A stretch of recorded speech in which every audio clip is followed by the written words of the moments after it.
Olá, bom dia. A notícia de frente desta segundona está no ar. Chega junto, seja bem-vinda, seja bem-vinda. Participe com a gente, seja um dos nossos comentaristas. O programa é feito para você. Deixa eu dar um bom dia aqui e receber também das boas-vindas ao professor Haroldo Arruda Júnior, que vai ficar aqui conosco, né, Haroldo? Bom dia. Bom dia, Nayara Moura, bom dia ao Lúcio Sorge, bom dia a todos os nossos queridos telespectadores aqui da TV Vila Real. Uma honra estar com vocês novamente aqui no A Notícia de Frente. Seja bem-vindo. Bom dia, Lúcio Sorge. Bom dia, Nayara. Bom dia, professor Haroldo Arruda. Bom dia. Bom dia a você que nos honra com a sua companhia. Olha, só reforçando para você que, claro, sua participação é muito importante para a gente. Então, aqui no cantinho da sua tela tem o telefone, cantinho em cima, tá? Tem o telefone aqui do WhatsApp do A Notícia de Frente, anota aí na agenda, anota na agenda do celular e já manda aqui pra gente o WhatsApp, seja também um dos nossos comentaristas. Será que temos trânsito agora para começar o início desta segunda-feira, 14 de setembro? Vamos então com o trânsito através das câmeras da CEMOB, da Secretaria de Mobilidade Urbana de Cuiabá. Vamos ver aí o trecho, a câmera está rodando, vamos aqui para outro trecho, temos aí a Avenida do CPA, em cima do viaduto, olha só o trânsito tranquilo, movimento de carro, mas fluindo muito bem no início desta manhã de segunda. Vamos a outro trecho aqui, através das câmeras da CEMOB, temos o viaduto da UFMT na Avenida Fernando Correia, também um movimento de carro, moto, e o trânsito fluindo normalmente, muito cedo ainda, né? O pessoal ainda nem saiu de casa direito, mas você já fica bem informado sobre o trânsito aqui na Notícia de Frente. Miguel Sutil, aí a Avenida Miguel Sutil, movimento maior do que nas outras avenidas, mas o trânsito fluindo bem. E olha só, o que a gente pode observar, né? Que aquela cena de fumaça não mudou. Muito enfumaçado. Muito enfumaçado o clima e, gente, tá difícil até para respirar. Não, não era. Fora o calor do final de semana, insuportável, né? Bateu recordes, Bateu né? recorde. Em 100 anos, né? O recorde foi 105 anos. O que me chama a atenção nessa história toda é o seguinte, veja bem, o deserto mais seco do mundo é o deserto do Atacama, que fica na região ali do Chile, né? Ele tem, em média, a umidade relativa do ar no deserto do Atacama em torno de 10% a 12%. Chegamos a 4% de umidade relativa do ar ontem, por exemplo, no domingo. Pelo menos o que foi noticiado aí em alguns sites. É algo simplesmente insuportável. Inclusive, existe até um estudo dizendo que Cuiabá será uma cidade inabitável nos próximos 20 anos, né? Quer dizer, daqui a 20 anos, se continuar nessa pegada. Esse estudo está na Universidade Federal de Mato Grosso. Aí temos a Avenida do CPA. Mas será que não é um exagero isso não, hein? Pois é, eu não sei. Olha, Eu não vou entrar nessa seara porque eu não sei, né? Mas que está quente, né, Lúcio? Não, está quente. Na realidade, falando em temperatura, só corrigindo aí, não é muita coisa, né? Na realidade, foi o dia mais quente ontem, não é? Domingo, dos últimos 109 anos. 109. Só que a professora me ajude. Depende do que você está pensando. 1911 para 2020, é isso? Exatamente. 109 anos. Rapaz, é muito quente, né? Impressionante.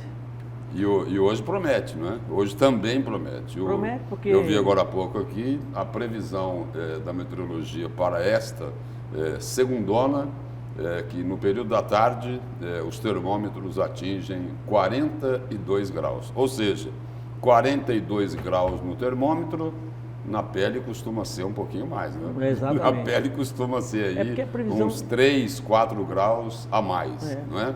Acho que a Por causa previsão de dos chuva prédios, do asfalto, né? Você acaba deixando aí a intensidade do calor ainda mais forte. Né? Diz que esse mormaço, né? Um mormaço. E fora essa secura, né? Essa umidade relativa do ar aí, que de umidade não tem nada, né? Não tem Só nada tem mesmo. de secura mesmo. Fora a queimada, impressionante como que está queimando, né? Impressionante. E definitivamente essa é a conclusão que eu chego. Não houve, inclusive eu vi até uma declaração por parte do ministro do Meio Ambiente tentando explicar as queimadas aqui no estado do Mato Grosso. Não houve de forma preventiva, né? e de forma assertiva por parte do governo, de outro, não só do governo Mauro Mendes, mas de outros governos, de tomar atitudes importantes no sentido de fazer esse enfrentamento necessário com relação às queimadas. Nós tivemos um aumento de praticamente 2.200.000 hectares queimados do Pantanal Mato Grossense, Mato Grosso do Sul. É uma tragédia, sem dúvida alguma, uma tragédia ambiental gigantesca, mas, sobretudo, por conta da falta de atenção do governo do Estado e de algumas tarefas que deveriam ter sido feitas, segundo o ministro do Meio Ambiente, com relação ao combate às queimadas. Eles chamam uma coisa que eu achei bastante interessante, que eu não conhecia, chamado fogo frio. Já ouviu falar nisso, Lúcio? Fogo frio é uma técnica utilizada, assim como o retardante é utilizado também, né? Ano a ano, tem que ser utilizado ano a ano. É um fogo programado, né? Fazendo aqueles aceros todos, vamos programar o fogo nesse sentido para queimar, para diminuir a massa orgânica, né? Para diminuir aquela massa. Isso ficou acumulado durante os últimos 5, 6, 7 anos e aí definitivamente o fogo ficou cada vez mais forte e esse ano então aumentou muito as queimadas por conta disso também. Que não foi feito, uma tarefa que não deveria ter sido feita e não foi feita. Eu concordo com a crítica, não é, que o professor faz em relação a Mato Grosso, mas não é só Mato Grosso, isso vale também para os outros estados. O fato é o seguinte, né? O filme se repete ano a ano, esse mesmo filme se repete, o governo, o poder público fica a reboque do fogo. Só vou discordar de um aspecto, ou acrescentar um aspecto aqui. O atual ministro do Meio Ambiente, para mim, não tem assim a autoridade, a credencial suficiente para puxar a orelha desse ou daquele governo estadual em relação às queimadas, muito menos em relação ao desmatamento, muito menos em relação ao desmatamento. Os exemplos que o ministro do Meio Ambiente dá em relação à preservação dos nossos recursos naturais não é um bom exemplo, é um mau exemplo. Não custa lembrar, né? Tem fatos mais recentes, mas aquele que mais marcou, olha, vamos aproveitar aí o coronavírus para passar a boiada. Ou seja, para aprovar determinadas normas, não é isso? Que colocavam em risco a proteção dos nossos recursos naturais. Então, quando o ministro do Meio Ambiente fala alguma coisa sobre meio ambiente, é bom a gente prestar atenção. É bom a gente prestar atenção porque ele não tem essas credenciais. Por exemplo, estimularam o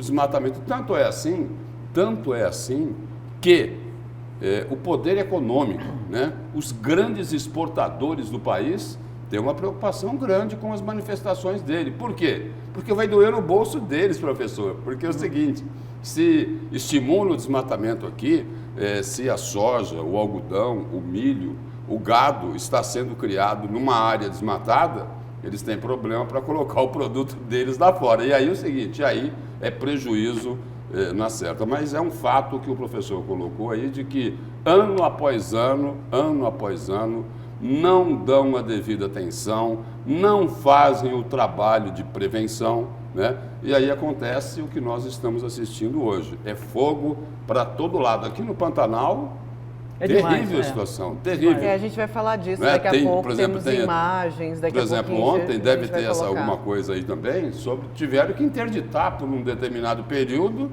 a estrada de Cuiabá para Chapada, não é isso? Foi, então, a 251. E só reforçando o que eu coloquei aqui no programa de sexta-feira, uma coisa que tem que ser feita, e aí o governo pode fazer isso, é o seguinte, foi intencional, né? Não foi aquele fogo, como tem o professor falou do fogo frio, né?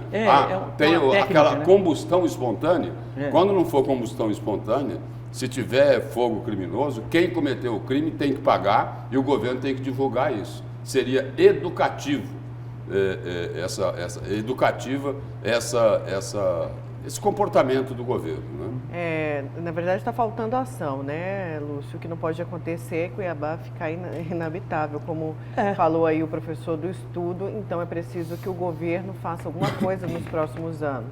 né? E isso daí tem que entrar em discussão, inclusive em eleição, viu, Haroldo? Claro, e sem dúvida Lúcio, alguma. isso tem que ser debatido. O que esses governantes podem fazer para amenizar Já pensando essa no ano época que do vem. Tem ano? essa eleição para o Senado agora. Pois Tem é. essa eleição para o Senado. Ponto de pauta. Esse tema cabe nessa discussão eleitoral. Já pensando para o ano que vem, né? Já Olha, pensando para o ano que vem. Daqui a pouco a gente vai falar de algumas composições políticas, também falando em eleições, mas agora vamos falar que o prefeito de Cuiabá agora é réu no processo que investiga o pagamento de propina por parte do ex-governador Silval Barbosa a ex-deputados estaduais. No mesmo despacho judicial, a Justiça Federal de Mato Grosso decidiu pela investigação de Emanuel Pinheiro pela prática de outros 2 crimes. O repórter Antônio Carlos Silva conta pra gente. Antônio?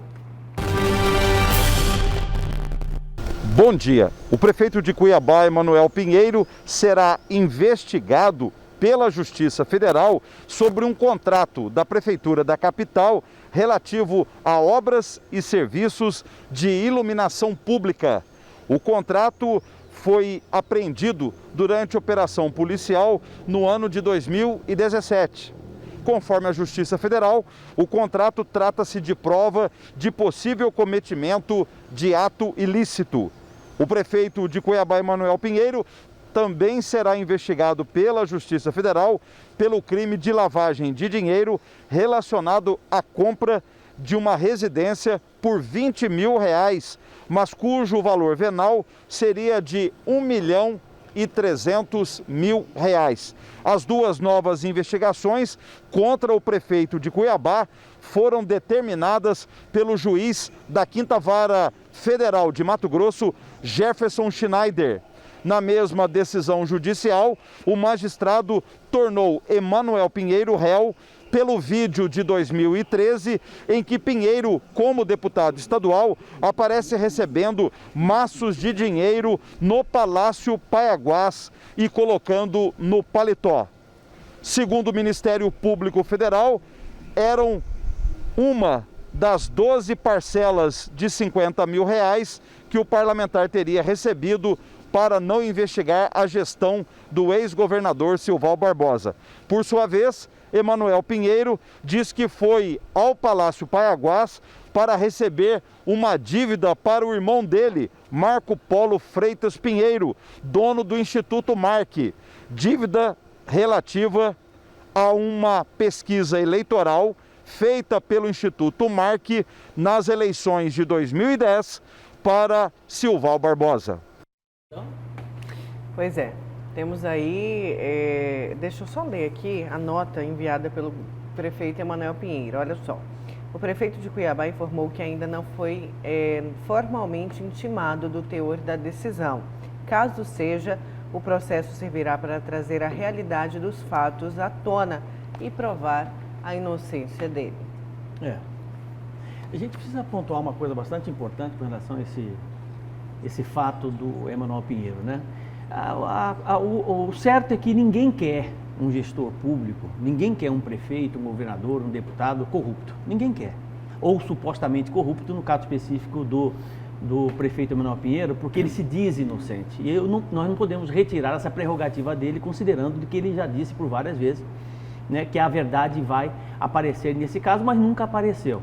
Quem é acusado de corrupto, necessariamente e automaticamente, para você que está nos assistindo, se alguém chamar você de corrupto ou desonesto, imediatamente você vai buscar, por meio da justiça, provar que você é inocente e o mais rápido possível, né, para que essa situação ruim, essa mácula, saia do seu caráter, sem dúvida alguma. Mas esse esforço de provar inocência parece que não houve, de certa forma, por parte do prefeito Emanuel Pinheiro. Isso é muito ruim. A gente não pode fazer com que a máxima do grande filósofo Maquiavel, ela tenha uma força prática, né? A máxima de que os fins justificam os meios. Os fins não podem justificar os meios. Você pode ter até uma gestão razoável ou boa por parte do prefeito Emanuel Pinheiro como prefeito, né? Mas nenhum gestor, seja ele governador, prefeito, deputado federal, deputado estadual, senador, que seja vereador, pode ter máculas éticas e morais. Não deve, porque são princípios. A moralidade e a ética são princípios. Por serem princípios, são primeiros. Vêm, inclusive, antes da lei.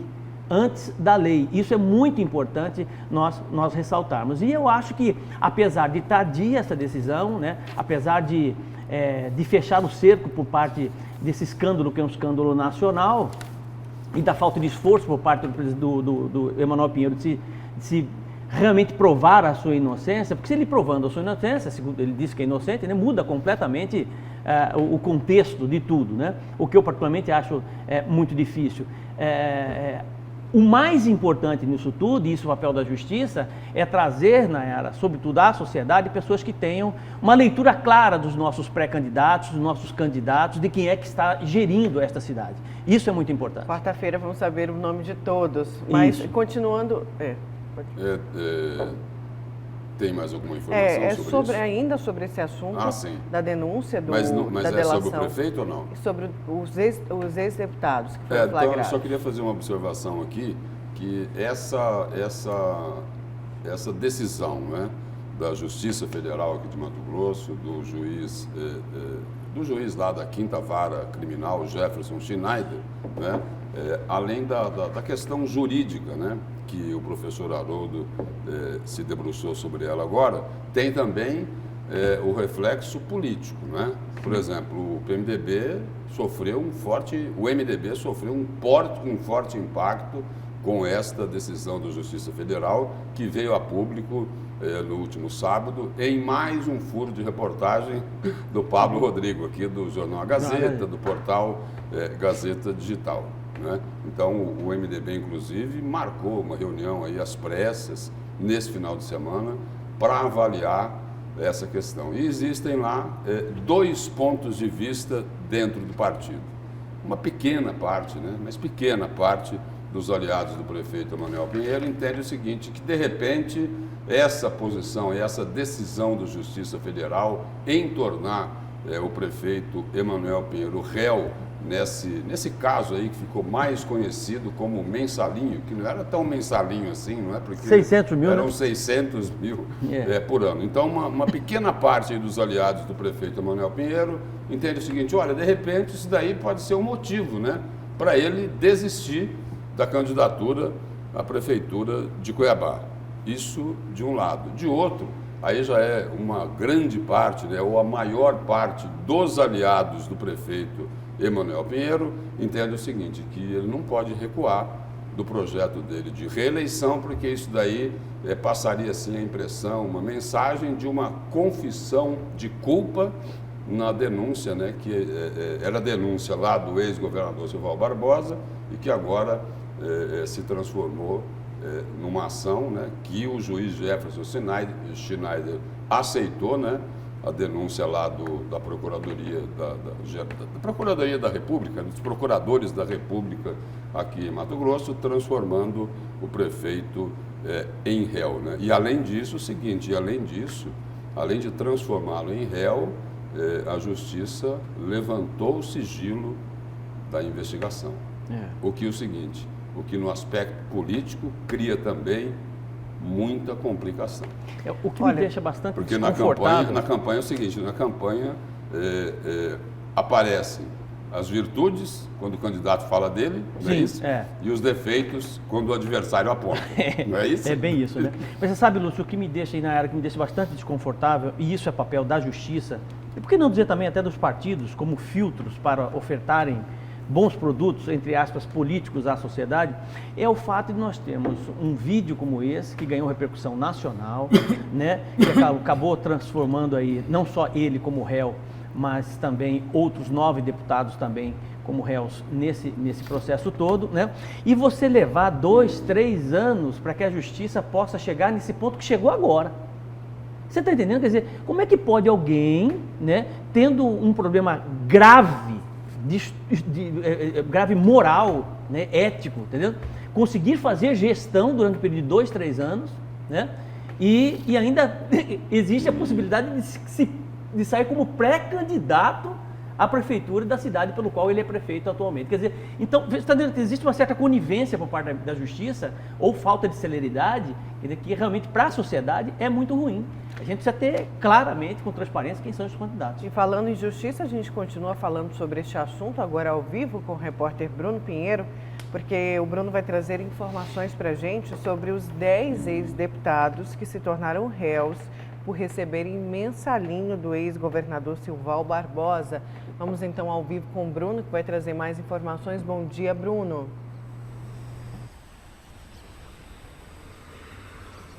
Olá, Nayara, Lúcio e Haroldo, muito bom dia. Exatamente, entre esses nomes, é claro que já está Emanuel Pinheiro, ex-deputado, e também agora eu cito os 9 nomes que se tornam réus a partir de agora. O mesmo juiz, Jefferson Schneider, da 5ª Vara, acatou a denúncia.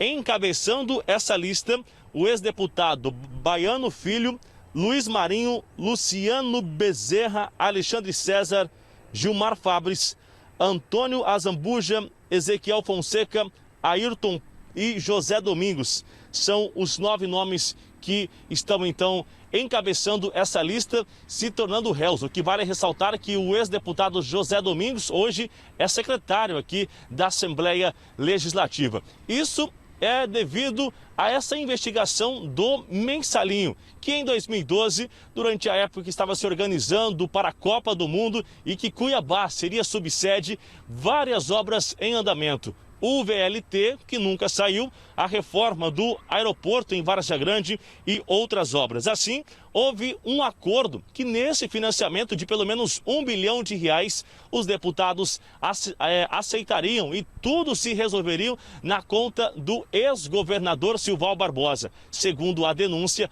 foi feito um acordo. Os ex-deputados que são investigados chegaram a solicitar receber pelo menos R$1 milhão, mas esse valor ficou somente em 600 mil e dividido em 12 parcelas de R$50 mil, isso em 2012, e durou cerca de um ano. Inclusive, é esse vídeo que nós assistimos também de Emanuel Pinheiro recebendo. Inclusive, nesse vídeo também há uma sequência de que José Domingos estaria também neste gabinete, é uma sequência de vídeos, e aí ainda vem, a gente até ressalta que Hermínio J. Barreto também apareceu nestas imagens. Hermínio J. Barreto, que era também ex-deputado e não está mais aqui, acabou sofrendo um acidente e não resistiu, mas são os nomes que apareceram naquele vídeo que foi divulgado, que seria um acordo das obras da Copa do Mundo de 2014 e tendo como subsede aqui a capital do estado. A partir de agora, então, o juiz vai acompanhar essa denúncia e nós vamos acompanhar o desdobramento de mais essa investigação. Nayara. Obrigada, Bruno, pelas suas informações. Até daqui a pouco. Daqui a pouco o Bruno volta com a gente. Diga, Lu. Só complementando ali a participação do Bruno, né, sobre deputados, ex-deputados, né, que entraram na propina lá no governo Silval Barbosa. Era o seguinte, né? Ele falou ali, o Bruno Pinheiro falou, olha, os deputados queriam 1 milhão, né? Mas aí acabaram aceitando fazer o negócio, né? Esse negócio indecente por R$600 mil, com suaves parcelas mensais de R$50 mil. Agora, o interessante é o seguinte, Nayara e professor Haroldo, para resolver isso, para fazer essa negociação republicana, entre aspas, eles formavam uma comissão, tinha uma comissão de deputados, né? Me parece que de 3 ou 4 Era tudo ou 5, muito bem organizado. Ou 5 deputados, eles iam lá para negociar em nome dos coleguinhas. Né? E aí é o seguinte, aí Silval Barbosa denunciou, aí depois veio a delação de José Riva, confirmando o que Silval Barbosa já havia denunciado. E lá na delação de José Riva, aparece uma relação lá, uma lista até gigante, maior do que essa, não é isso? Faltou pouco para dar Alibaba lá, né? Porque deu 38, não é isso? Então, e lá o seguinte, na delação de José Riva, o rombo nos cofres públicos, né? A roubalheira chegou perto de 180 milhões de reais. Tudo em nome da suposta governabilidade, né? Para poder fazer com que realmente as coisas andassem. Esse é o velho Eu voto a favor de você, mas você vai me pagar quanto? Você vai me pagar quanto? Quantos cargos eu tenho? É a moeda de troca, né? É isso? E detalhe, hoje nós temos aí... Moeda não, né? É uma mala de troca, não é isso? Mas aí foi apontado só políticos, né? Ex-deputados, né? Tem empresários em delação, né? Existe um tripé nessa história toda, né? Que até agora esses empresários não apareceram, estão quietinhos ali no buraco, né? Que precisam aparecer, porque ninguém faz nada sozinho, nesse caso específico dessa propinagem toda. Inclusive, o meu destaque de hoje, falando... Tem as empreiteiras no meio, não é isso? Exatamente. Porque o dinheiro sai de algum lugar. Sai de algum lugar. Né? O dinheiro sai de algum lugar. Sai de algum lugar. E, inclusive, o meu destaque de hoje, que vai falar com relação a essa nova tomada do Supremo Tribunal Federal, com a posse do Luiz Fux, a necessidade do Supremo Tribunal Federal é a mesma necessidade da Assembleia Legislativa do Estado do Mato Grosso. Eles precisam se reconstruir, tá entendendo? Uma imagem que precisa ser reconstruída aos poucos para que realmente tenha a credibilidade que a sociedade espera de uma instituição tão importante como essa. Então, as instituições públicas, né, os poderes em si, boa parte deles, tem uma dificuldade muito grande, um desgaste muito grande perante a sociedade de imagem. Aí nós estamos falando agora de propinagem em 2011, 2014, ali, aquele período todo. Poxa, nós tivemos aí 20 anos de corrupção praticamente na Assembleia Legislativa, Lúcio. 20 anos.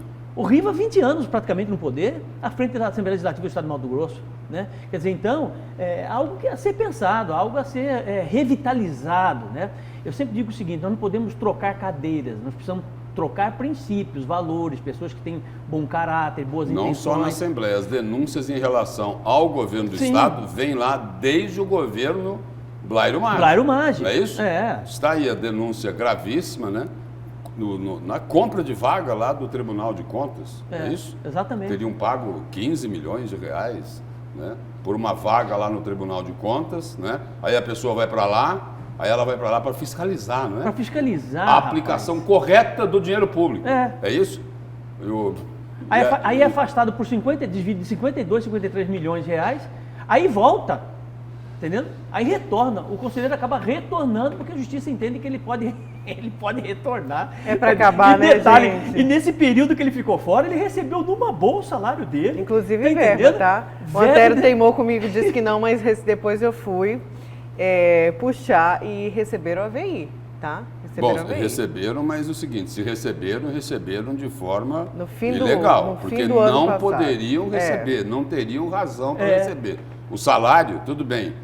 As pessoas podem até não concordar, falar, olha, se ele está afastado, não deveria receber, mas é o seguinte, é a lei. A lei estabelece o seguinte, que enquanto a pessoa não for declarada culpada, nesse caso específico aí dos conselheiros, eles teriam que continuar recebendo os salários de acordo com a lei.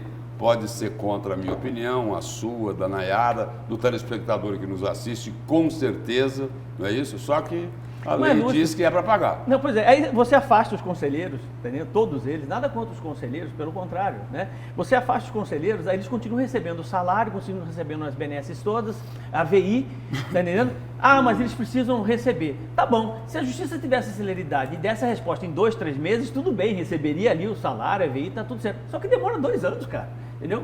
Praticamente são 2 anos do sujeito que foi apontado um ato ilícito por parte dele, né, de um suposto esquema aí de 53 milhões de reais, e ele continuou 2 anos recebendo um salário, veio uma boa. E só lembrar o seguinte, né, só lembrar que essa demora, você falava agora há pouco, que a justiça demora muito para resolver. Tudo bem, podia ser mais ágil? Poderia. Só que, no caso dos políticos, né, no caso daqueles que detêm a força do poder econômico, a justiça funciona melhor para eles. Funciona melhor por quê?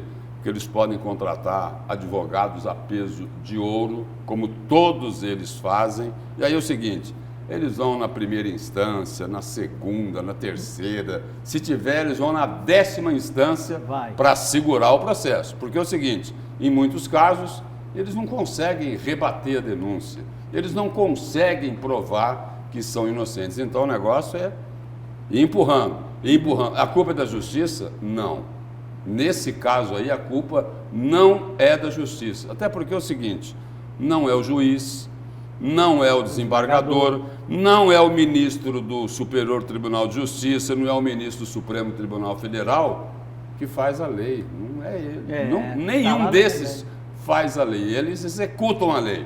Quem faz essas leis é o deputado estadual, o deputado federal, é o senador da República. Ou seja, eles eles elaboram as leis olhando o seguinte, e aí, onde é que eu vou me defender aqui? E só para deixar Então, bem claro aqui, que os conselheiros afastados receberam, pelo menos até setembro do ano passado, 23 mil. Depois o juiz Bruno de Oliveira pediu a suspensão em novembro, aí eles pararam de receber Da VI. 23 mil, isso.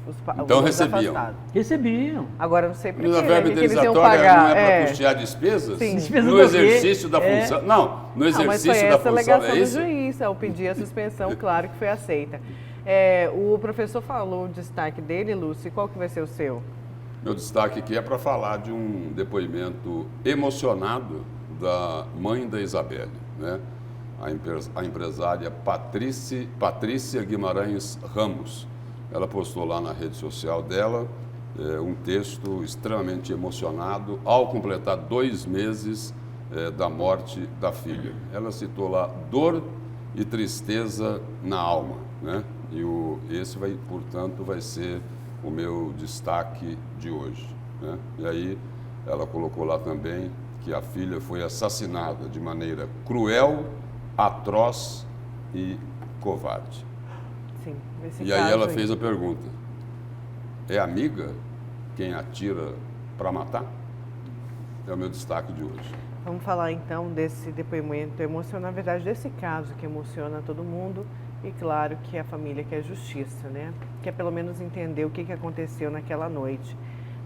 Vamos aqui à participação do telespectador antes do intervalo. Bom dia, concordo com vocês. As autoridades não estão fazendo nada sobre as queimadas, esperando o fogo acabar com tudo sem fazer nada. Falando em fogo, que também vai ser nosso destaque daqui a pouquinho, nosso telespectador, bom dia, bancada. Olha aí, ontem à tardinha na estrada de Chapada, uma vizinha, um vizinhal, fogo intenso. Aqui o nosso telespectador mandando então, a situação tá rosa, né? De tanto fogo que mistura aí com a fumaça, e aí tem um sol forte, você fica com essa cor aí do céu. Olha a situação, imagina para quem precisa, o motorista, o caminhoneiro que precisa, não tem outro jeito, tem que passar pelas estradas. Imagina o que está sendo para esse trabalhador ter que passar por tudo isso nas estradas que cortam o estado de Mato Grosso. A gente vai falar disso após o intervalo, e tem também aqui mais participação. Se for culpado, tem que ser exposto e pagar pelo erro. E o principal não pode continuar na gestão pública, diz o nosso telespectador sobre o caso dos ex-deputados, incluindo o prefeito Emanuel Pinheiro, que foram flagrados aí recebendo dinheiro do ex-governador, né, na ex-gestão Silval Barbosa. E esse flagra foi feito através da delação do ex-governador. Olha, vamos para um breve intervalo. Na volta tem mais a Notícias de Frente. Vamos falar também das queimadas após o intervalo, então não saia daí.